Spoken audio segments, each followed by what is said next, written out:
mashabiki wa wekundu wa Msimbazi Simba, lakini Young Africans wanaamini hii ni siku yao, kama ambavyo imekuwa nzuri katika michezo minne iliyopita ambayo wametoka hapa wakiwa wana furaha isiyokuwa kifani. Huu ni mchezo ambao siku zote umekuwa hauzoeleki katika historia. Kwa mara ya pili waamuzi kutoka nje ya nchi na makocha wote wanakumbatiana kuonesha ile fair play kwamba ushindani na ya pitch, lakini nje kama taaluma tunaheshimiana, wanapeana mikono na kutakiana heri. Ni dakika 90 tu ndio zitawafanya kuwa maadui, lakini wanabaki kuwa wanadamu wa kawaida ambao wanaongozwa ndani ya nchi ya Tanzania inaosifika kwa amani na upendo.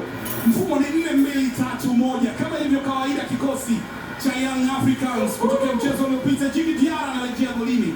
Mchezo uliopita alikuwepo ni Abdul Twalib Msheli, lakini Prince Mpumelelo Dube aliumia kule Mbeya, anarejea kuongoza safu ya ushambuliaji. Israel Patrick Mwenda ndio anauma ubavu wa kulia, ule utani wa kusema huwezi kuwa bingwa bila kumkaba Elim Panzu, yeye ndio anaenda kufanya. Magaova wote wawili, Dickson Job pamoja na Mohamed Hussein, wote hawa ni Tanzania boy. Unaona wote vimo vinafanana, mmoja ni mlinzi wa kushoto na mmoja ni mlinzi wa kati. Wote wawili wamecheza timu ambazo zina mahusiano makubwa na Sukari, mmoja akiwahi kupita Kagera Sugar na mwingine akipita Mtibwa Sukari, lakini leo wako upande wa kutetea timu zao, mmoja akitetea upande wa nyekundu na nyeupe na mwingine akitetea upande wa kijani na njano. Amin Mohamed Amin, yeye ndio ambaye amekabidhiwa jukumu la kutafsiri ya 17 za mchezo wa soka, akisaidiwa na Mahmoud Ahmed Adel Regal, wote kutoka Misri, lakini mwamuzi msaidizi namba 2 ni Samer Gamal Saad kutoka Misri pia. Hao ni waamuzi wa mchezo huu wa leo. Wakati kwa wekundu wa Msimbazi Simba, Pin Musa Kamara huenda akazidi zile clinch ambazo alizipata mlinda mlango wa Simba Aishi Salum Manula mwaka 2018. Kama atapata clinch katika mchezo huu itakuwa ni clinch yake 20, lakini kwa Stephen Dese Mukwala na Jean Shalahwa huenda wakaendeleza ile vita ya ndani ya kusaka kiatu cha ufungaji bora kwa msimu huu wa ligi kuu ya NBC.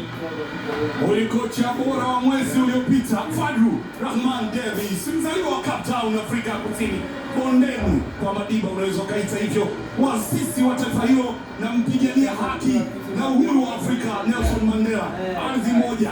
Na Fadlu Rahman Davis ndio aliyekuwa kocha bora mwezi uliopita, na kabisa tuzo yake hapa pamoja na falusa mafurusi ile, unaweza kusema hivyo, kutoka kwa dhamini wa ligi kuu NBC. Wakati huo Kampala born Stephen Dese Mukwala akisogea tena pale, akifuata ile tuzo yake ya mwezi uliopita, anaenda kuichukua tena baada ya kufanya vizuri mwezi uliopita. Nyota wa zamani wa Maroon FC akianzia maisha yake ya soka kwenye kituo cha Edgars kule Kampala, Uganda, ametoka Asante kutoka kuja Simba Sports.